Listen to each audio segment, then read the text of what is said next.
The Holga 120N is the camera that got me into medium format photography, and for that purpose alone, I think it's a great camera.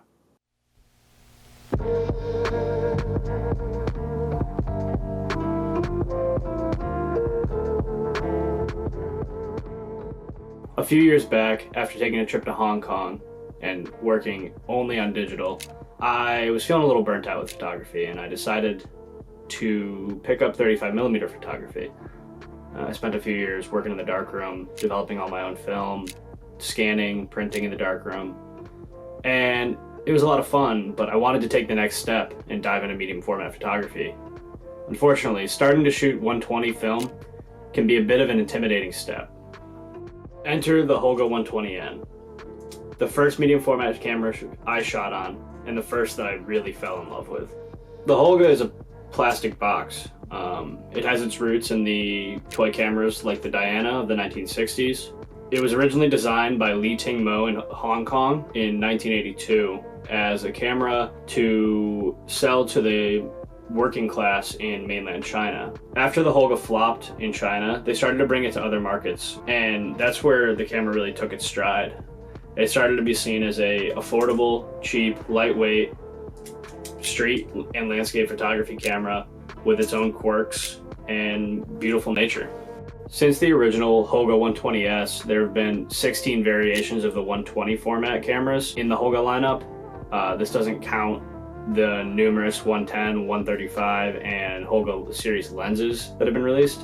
I'd love to talk about them and all of them in this video, but I don't want it to be an hour long. Today, the Holga 120N is the most easily available version of this camera.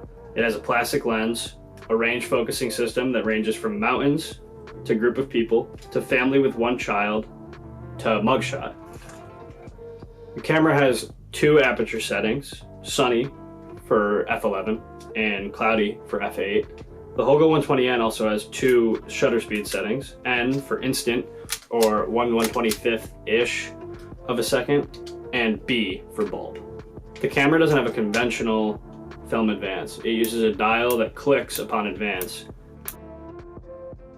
You can use masks in the camera to either shoot 6x6 or 6x4.5, giving you 12 or 16 shots on a roll of 120 film.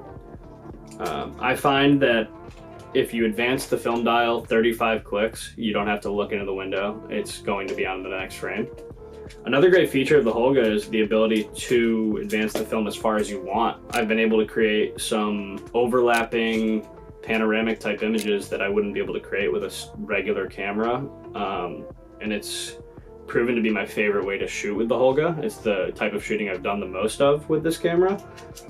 It's really interesting to walk around and try and create long panoramic compositions just from memory without actually seeing them in real life. You can create really dreamlike cinematic landscape images that you couldn't get otherwise.